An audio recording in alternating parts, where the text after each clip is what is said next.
नमस्कार. स्मिताज क्लाउड किचनमध्ये आपले खूप खूप मनापासून स्वागत आहे. संक्रांत जवळ आली आहे. या सणाला आपण गुळापासून बनवलेले पदार्थ सेवन करतो. तर आज मी झटपट अगदी 2 मिनिटात गुळाचा अचूक पाक करून तिळाचे आणि शेंगदाण्याचे लाडू कसे बनवायचे ते शिकवणार आहे. पण त्याआधी चॅनलवर नवीन असाल तर सबस्क्राईब करून बेल आयकन प्रेस करायला विसरू नका. चला तर मग रेसिपीला सुरुवात करूया. गॅस ऑन करून मी त्यावर पॅन ठेवून घेतलेली आहे आणि 1 कप तीळ भाजण्यासाठी घेतलेली आहे. ही तीळ मी आता व्यवस्थित भाजून घेते. गॅस मीडियम फ्लेमवर ठेवून तीळ 3 ते 4 मिनिटात सहज भाजली जाते. तीळ भाजायला जास्त वेळ लागत नाही. फक्त कंटिन्यू तिला हलवत राहायचं आहे म्हणजे तीळ व्यवस्थित भाजली जाते.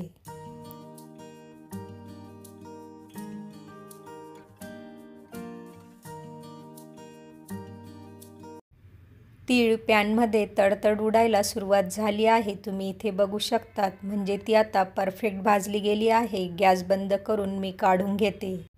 तीळ मी एका ताटात काढून घेतली आहे. आता ही तीळ व्यवस्थित गार होऊ द्यायची आहे. तीळ व्यवस्थित गार होईपर्यंत मी शेंगदाण्याचे लाडू करून घेते. त्यासाठी मी 1 कप भाजलेले शेंगदाणे घेतले आहेत. शेंगदाणे स्वच्छ करून घेतलेले आहेत. त्याची वरची साल काढून घेतली आहे. थोडीफार साल राहिली तर काही हरकत नाही. हे शेंगदाणे मिक्सरमध्ये जाडसर असे भरडून घ्यायचे आहेत. अगदी 2-2 सेकंदासाठी 2-3 वेळा फक्त मिक्सरमध्ये शेंगदाणे फिरवून घेतले म्हणजे त्यांचे जाडसर असे तुकडे सहज होतात. तुम्ही इथे बघू शकतात मी शेंगदाणे जाडसर असे मिक्सरमध्ये भरडून घेतलेले आहेत. काही शेंगदाण्यांचे तुकडे मोठे आहेत तर काही जरा बारीक झालेले आहेत. अशा पद्धतीने शेंगदाणे ग्राइंड करण्याचं कारण असं की पाक लाडूंमध्ये व्यवस्थित मुरतो आणि लाडू छान घट्टसर येतात. तसेच त्यांची चव देखील छान लागते. गुळाचा पाक करण्यासाठी मी गॅसवर पॅन ठेवून घेतली आहे आणि त्यात मी अगदी अर्धा घोट पाणी टाकून घेतलेलं आहे. तुम्ही इथे बघू शकतात. 1 कप शेंगदाणे घेतलेले आहेत. त्यासाठी मी 1 कप गुळाचाच वापर पाक करण्यासाठी इथे करणार आहे. पाक होईपर्यंत हा गूळ व्यवस्थित कंटिन्यू हलवत राहायचा आहे.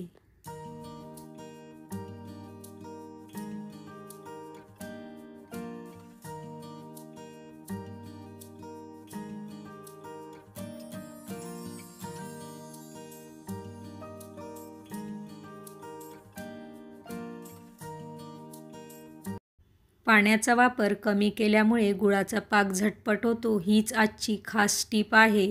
पाक झाला की नाही ते कसं चेक करायचं तुम्ही इथे बघू शकतात. पाण्यात पाक घ्यायचा आणि त्याची जर गोळी होत असेल तर हा पाक परफेक्ट झाला आहे असं समजावं. हा पाक आता व्यवस्थित झाला आहे. मी गॅस बंद करून घेते आणि त्यात जाडसर बारीक केलेले शेंगदाणे टाकून घेते. शेंगदाणे व्यवस्थित 1 ते 1.5 मिनिटं पाकात हलवून घ्यायचे आहेत म्हणजे पाक सर्वत्र व्यवस्थित लागेल. पाकात शेंगदाणे व्यवस्थित मिक्स झालेले आहेत. आता मी याचे लाडू बांधून घेते. लाडू बांधताना हाताला जरा थंड पाणी लावून घ्यायचं आहे. अशा पद्धतीने पाण्याचा हात लावून हे लाडू वळून घ्यायचे आहेत. पाण्याचा हात लावून लाडू बांधल्यामुळे आपल्या हाताला चटकाही लागणार नाही आणि पाक हाताला चिपकणार देखील नाही.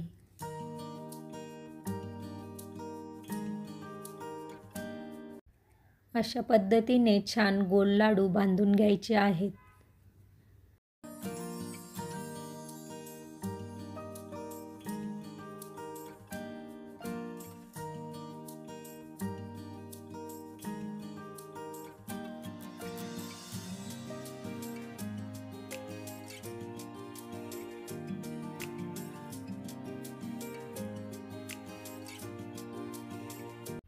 अशा पद्धतीने अगदी झटपट 5 मिनिटात मी शेंगदाण्याचे लाडू इथे बांधून घेतलेले आहेत.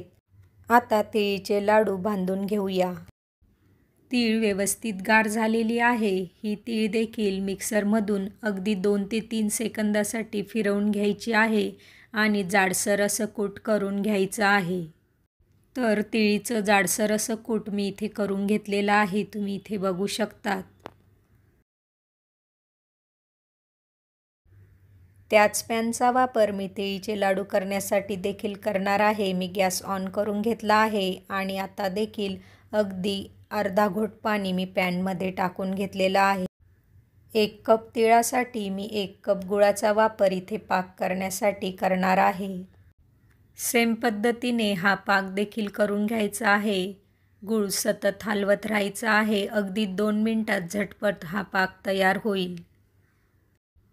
पाकाला फेस येऊ लागला की पाक परफेक्ट झालेला आहे असे समजावे. परत मी पाण्याचा वापर करून पाक व्यवस्थित झाला की नाही ते चेक करून घेते. पाकाची व्यवस्थित गोळी तयार होते आहे म्हणजे पाक परफेक्ट झालेला आहे. गॅस बंद करून तिळीचं जाडसर कूट मी आता या पाकात टाकून घेते आणि व्यवस्थित हलवून मिक्स करून घ्यायचं आहे.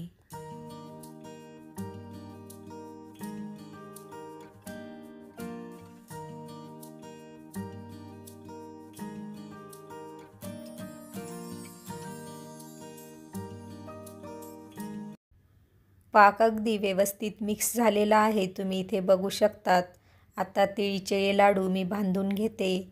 त्यासाठी मी परत पाण्याचा वापर करणार आहे. पाणी दोघं हातांना व्यवस्थित लावून घ्यायचं आहे आणि हे लाडूंचं सारण गरम असेपर्यंतच लाडू पटापट बांधून घ्यायचे आहेत.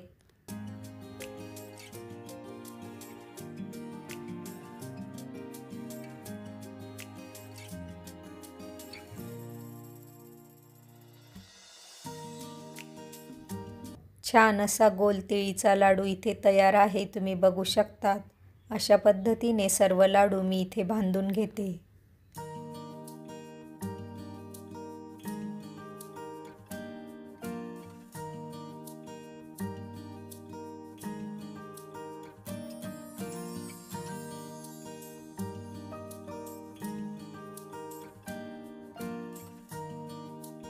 तर तिळीचे देखील झटपट 5 मिनिटात लाडू बांधून इथे तयार झाले आहेत. अगदी गोल असे लाडू आलेले आहेत.